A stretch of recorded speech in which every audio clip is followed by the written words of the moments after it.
Se todo mundo tá falando que é desumano a escala de 6x1, qual que é o problema da gente poder trabalhar em cima disso? Vamos discutir o que realmente muda a vida das pessoas. A população brasileira precisa disso.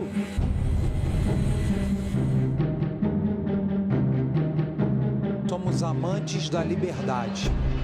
A liberdade deve reger as leis de um país para que o Estado interfira cada vez menos. Quem trabalha a escala 6x1 não tem vida.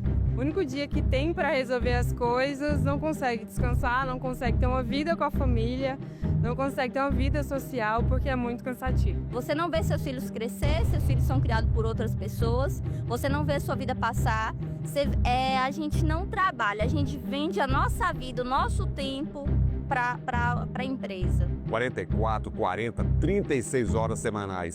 Reduzir a jornada de trabalho sem alterar os salários. Tema polêmico e em debate. O pedestre tem responsabilidade, ciclista... Fiz uma cadeira na academia, me foi negado pela história e pelo meu país. Hoje nós podemos, com o nosso megafone, que é o diploma na mão, nós não podemos recuar nesse debate. Declaro aberta a 7ª reunião da Comissão Senado.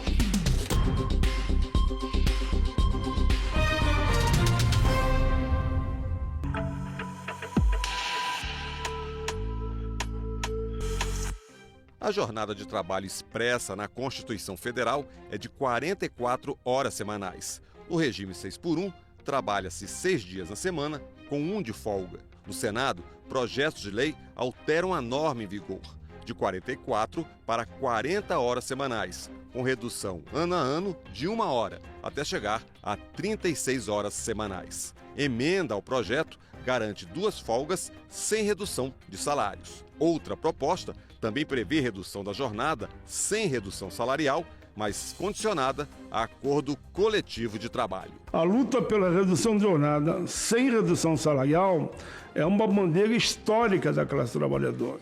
A redução de jornada para 36 horas semanais traga inúmeros benefícios. Hoje são 44 horas. Então você trabalha 6, o trabalhador em média brasileiro trabalha 6 dias e tira 1 de folga. Eu estou propondo que, dentro de um acordo, se possa construir soluções aonde que você consiga construir caminhos para que esse trabalhador ele trabalhe 5 dias e tire 2 dias de folga. Seja sábado, domingo, seja domingo e segunda-feira, isso vai depender do acordo e também de qual tipo de tarefa que esse trabalhador exerça. Tem trabalhos que infelizmente não dá para fazer isso. Mão de obras que são necessárias os 6 dias da semana ou até os 7, que aí tem que se aumentar o número de postos de trabalho. A jornada de trabalho ele sempre impactou no mundo. Acho que talvez seja, em relação à classe trabalhadora, um dos direitos mais impactantes porque ele envolve alguns direitos fundamentais. O direito à remuneração digna, calculada proporcionalmente à hora de trabalho, o direito à alimentação, o direito a descanso, o direito a você ser ou não pessoa humana. Então ela empolga muito e também tem relação com o empregador, porque ele, através da proporcionalidade do que se paga, se vai aferir ou não o seu lucro, o seu poder sobre o empregado. Por isso ele impacta, qualquer debate sobre isso impacta. É sempre importante um debate sobre as condições de trabalho, né, dos trabalhadores, e a questão da jornada é um dos pontos principais. A jornada ela tem que ser analisada sob o ponto de vista da saúde dos trabalhadores também. Então tem a ver com produtividade no mercado de trabalho, tem a ver também com postos de trabalho, porque na medida em que se reduz a jornada de trabalho, você vai criar mais postos de trabalho ou horas de trabalho disponíveis para o mercado de trabalho. O mercado de trabalho é um conceito muito amplo. Nós temos hoje um mundo caracterizado por ser um mundo complexo, instável, e o mercado de trabalho ele se configura pelas oportunidades que a administração pública oferece, mas ao mesmo tempo existem outras oportunidades, principalmente no mercado privado. É importante lembrar que para ter o trabalhador é preciso ter o empregador e para ter o empregador é preciso ter o trabalhador. Essa relação ela cada vez mais tem que ser harmônica. Já se passou Nós precisamos chegar e compreender que, em pleno século XXI, não dá mais para se pensar na relação trabalho-escravo, e muito menos de forma que explore a mente, a alma e, de todas as formas, o trabalhador brasileiro. Uma livre negociação entre o empregado e o empregador. E a atual legislação não impede que essa negociação de 6, ou de 4, de 3, ou de 2, ou de 1, seja uma liberdade dos dois lados. Não há impedimentos para um funcionário e o empregador chegarem a um número de dias. Então, para que o Estado brasileiro vai dizer assim, ó, Cleitinho, você não pode mais trabalhar 6 por 1, você tem que trabalhar 4 por 3, porque eu, o Estado brasileiro, mando na sua vida e determino os dias que você quer trabalhar. É importante a gente entender que na teoria que você falou é lindo, mas na prática não funciona. A gente se lidar aqui com seres humanos que são egoístas e covardes. Acaba que, se não tivesse o Estado hoje, a gente estava na escravidão até hoje. Então precisa sim do Estado, né? Um Estado menor, mas um Estado que possa regulamentar para que não tenha escravidão, para que não tenha pessoas que levem vantagem em cima das outras.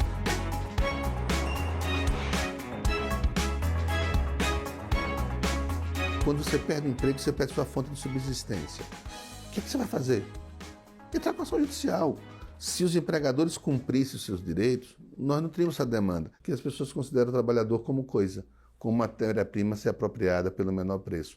Essa mentalidade é que gera as ações trabalhistas, porque é lucrativo não pagar no Brasil. Para os trabalhadores e trabalhadoras, a redução da jornada de trabalho pode promover mais qualidade de vida e a redução da perda da produtividade por esgotamento profissional. Nós temos hoje as 5 doenças que mais atingem o trabalhador no Brasil, que é a DORT e a LER, que são distúrbios osteomusculares por movimentos repetitivos. O segundo transtorno são os transtornos mentais. Desenvolvimento de burnout, ansiedade e depressão por conta da jornada extenuante. E aí eu quero atentar, quando a gente fala da questão mental, não é só a jornada em si, o ambiente de trabalho que muitas das vezes é insalubre, de cobrança. A redução de jornada ela é um imperativo no atual modelo e no atual momento histórico que nós estamos atravessando.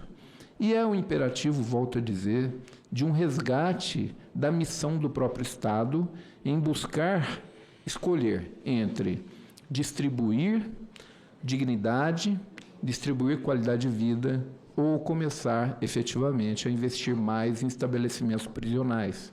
Porque na medida em que as pessoas não conseguem oferir com o tempo que trabalham um mínimo para sua subsistência, acaba sobrando a delinquência. Pode promover compatibilização entre a vida pessoal e a vida familiar e a vida profissional, considerando ainda uma maior parte das atividades de lazer, encontro com os amigos, jogar o futebol, tomar a cervejinha, poder ir no cinema com a família, um conjunto de benefício para o conjunto da sociedade brasileira. Se não motivar, incentivar uma maneira de poder incentivar esse pessoal a poder ir trabalhar, não vai ter mão de obra mais. A gente precisa olhar isso. Isso é uma realidade que está acontecendo no país hoje. Ninguém aguenta trabalhar em supermercado, não. Pega um serviço, vai até 10 horas da noite. Tem que trabalhar sábado, tem que trabalhar domingo. Cadê a dignidade humana? O comércio é um dos ambientes que mais se escraviza, porque principalmente o shopping escraviza, as farmácias são as mesmas jornadas. Então é uma jornada desgastante. E os comerciantes, os empresários, acham que a gente não, mas a gente sempre trabalhou, sempre tem que ser isso mesmo. Não entende que a gente está vendendo o tempo de vida que a gente tem para que eles vivam. Então é uma coisa que eles nunca vão entender. Aqui no Ministério do Trabalho a gente tem como um das suas políticas o estímulo e a promoção da negociação coletiva, e a gente já vê em várias categorias já conseguem negociar acordos e convenções coletivas que permitem, que estabelecem jornadas mais reduzidas do que a de 44 horas semanais. E isso é fundamental, porque as negociações coletivas permitem a adequação para cada realidade. O mundo já debate isso hoje, né? Nós temos o Reino Unido, nós temos a Espanha, a Islândia e a Bélgica, Alemanha, Portugal, Japão, Nova Zelândia, que já se pratica hoje uma jornada menor do que 44 horas semanais.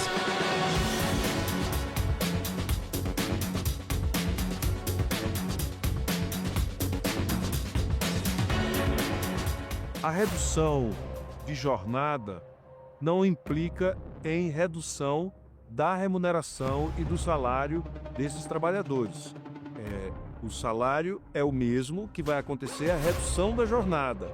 Com isso, ocorre proporcionalmente um aumento do ganho desses trabalhadores. Não há redução de salário. Por isso que é necessário um debate amplo com os setores empresariais, o setor que emprega, principalmente os microempreendedores, empreendedores individuais, para que não sobrecarregue a atividade desses empreendedores. A questão da redução da jornada de trabalho, com a redução de salário, pode vir a acontecer. Então, o que é importante entender? É importante a gente entender que é uma relação dinâmica, uma relação contratual, em que se devem promover condições dignas ao trabalhador.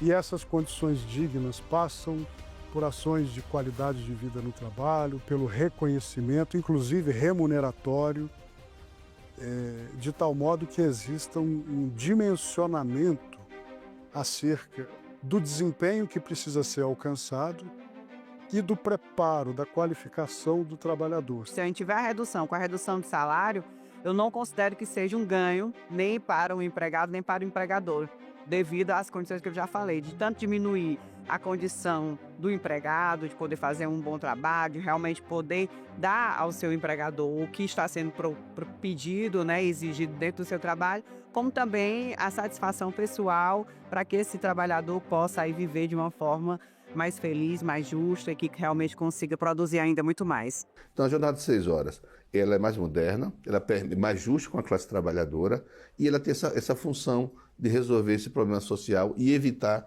o agravamento do problema social com a automatização que está chegando cada vez mais forte no mundo. As propostas que tem aqui, no final, elas discutem uma coisa, apenas um debate único, que é dar mais condição ao trabalhador brasileiro.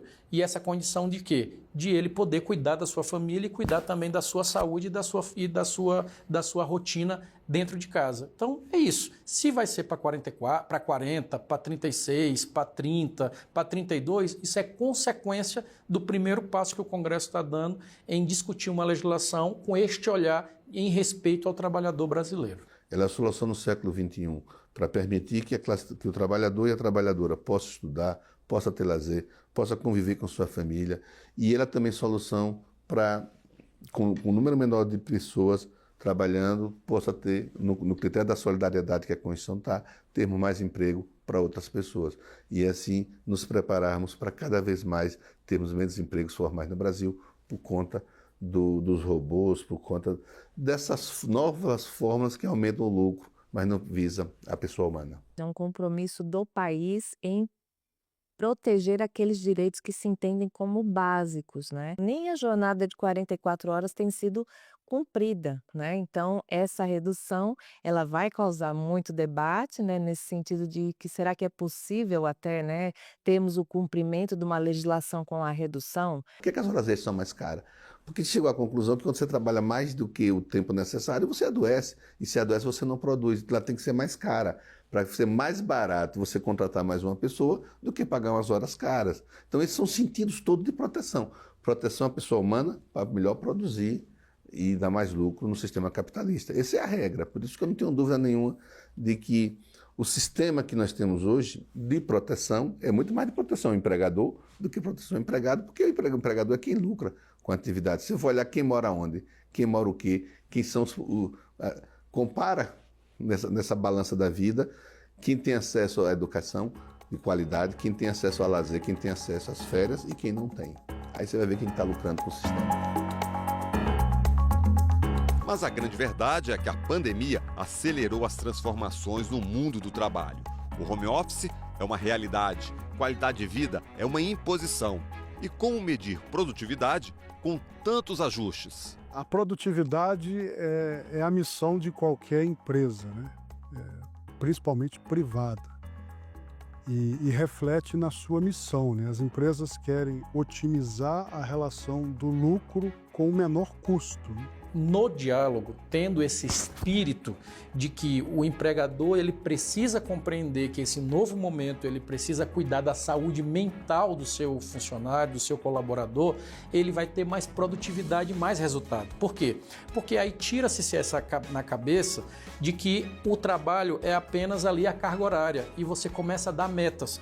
Então, dando metas, o trabalhador ele pode se propor a fazer ela de forma mais afinca, com mais eficiência, no período que ele está dedicado a sua carga horária está destinada ao seu trabalho, porque ele sabe que ele vai ter mais tempo para cuidar da sua família e mais tempo de folga. Nós precisamos entender que a redução da jornada traz benefício na produtividade porque o trabalhador se qualifica e busca qualificação para sair daquela atividade laboral para alçar algo melhor. E isso vai trazer para ele descanso, bem-estar, lazer, e esse conjunto de fatores é que torna o profissional mais eficaz naquilo que ele desenvolve dentro da empresa, trazendo maior lucratividade, empregabilidade para a empresa. Os países que fizeram esse caminho tiveram bons resultados na produtividade e com redução nas taxas de absenteísmo, de acidentes de trabalho, de doenças, de esgotamento profissional. Que fique claro que vão fazer isso em conjunto. Vamos trabalhar para poder valorizar tanto o empresário e tanto o trabalhador. Isso é equilíbrio, a balança tem que estar igual. Nem o empresário ele é malvadão e muito menos o trabalhador ele é escravo.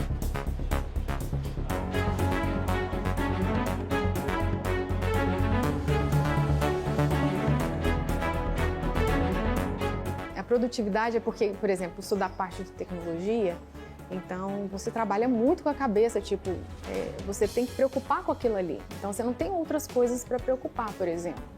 Ah, minha filha está doente, ou minha filha, eu vou ter que buscar mais cedo, ou alguma coisa assim. E isso, para mim, me atrapalhava um pouco, minha produtividade, sabe?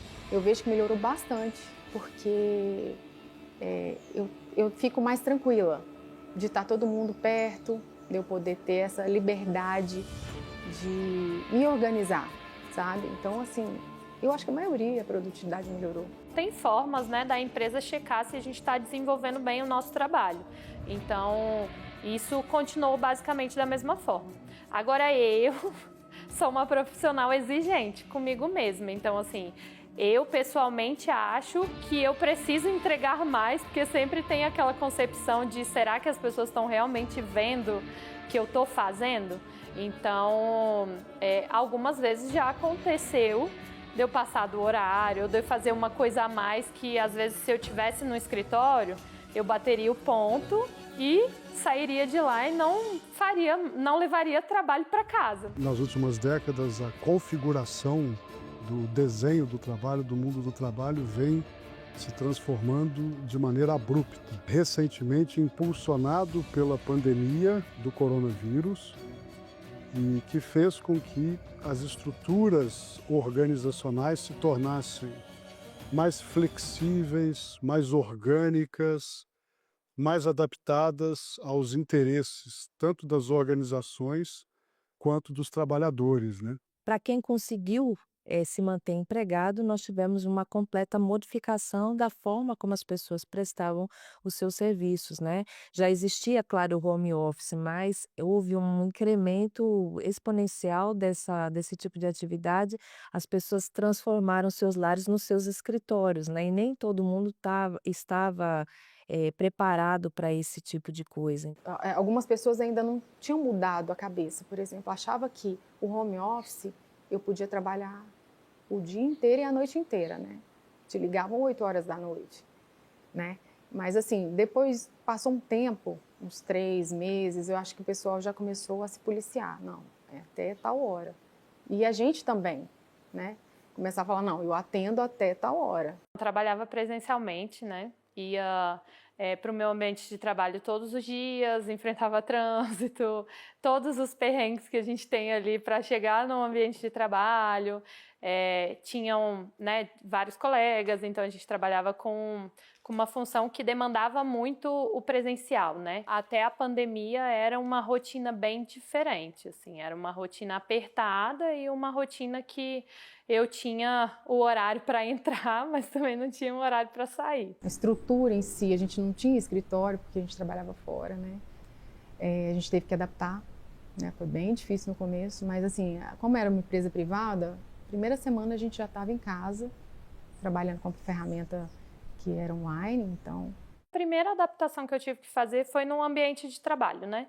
Eu tinha aqui um ambiente, um escritório que todo mundo usava, mas era uma coisa assim informal. Então eu decidi que a partir do momento que eu fosse trabalhar em casa, eu queria ter um espaço preparado para isso. Então eu organizei o espaço, eu reformei esse espaço, planejei. E até do ponto de vista de participar de muitas chamadas, de reuniões e tudo, eu pensei esse espaço para o meu ambiente, para o que eu precisava. Apesar de que eu tive que, né, hoje, tive que comprar meu notebook, eu tenho minha estrutura em casa, eu gasto as coisas de casa, mas os ganhos foram bem maiores. Eu reproduzo o horário que eu tinha presencialmente na empresa, eu reproduzo em casa.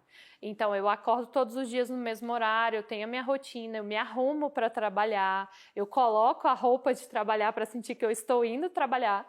E eu entro no meu escritório, fecho a porta e assim eu estou no meu ambiente de trabalho, com as minhas coisas. As demandas que chegam geralmente são por horas extras, geralmente, porque como o trabalho é remoto, há uma dificuldade maior, né? E acaba que até a separação entre o pessoal e o profissional também fica bastante difícil quando não se tem implementada essa atividade, né, de forma contínua. Então, isso também trouxe uma adaptação às empresas, aos empregados, e a questão da jornada de trabalho, ela sempre reflete nessas modificações, né? Então, essas demandas chegam também, por exemplo, em falta de condições de trabalho ou falta de indenização de despesas no home office. Então o trabalhador também passa a ter despesas que às vezes não tinha anteriormente, uma internet, né, energia, entre outras. E a própria despesa com a estrutura de trabalho que tem que ser mantida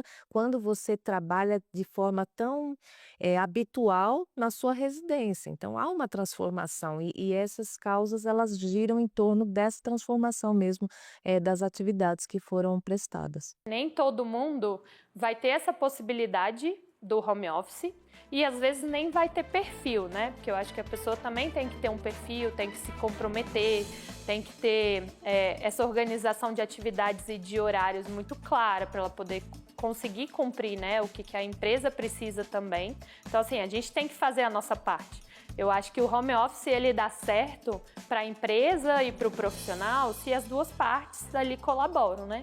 Meu marido, por exemplo, ele não tem essa possibilidade de transformar o trabalho dele num home office, mas ele gostaria também em muitos momentos, porque a gente vê que há ganhos. Eu escolho o local onde eu vou trabalhar preferencialmente se ele tiver a modalidade home office, porque isso me ajuda, assim, na minha organização pessoal e principalmente na condução da minha família, das nossas rotinas e da nossa organização. Hoje se eu fosse para o mercado, eu iria olhar uma home office. Os gastos são infinitamente menores do que os prós, né? Então, não voltaria.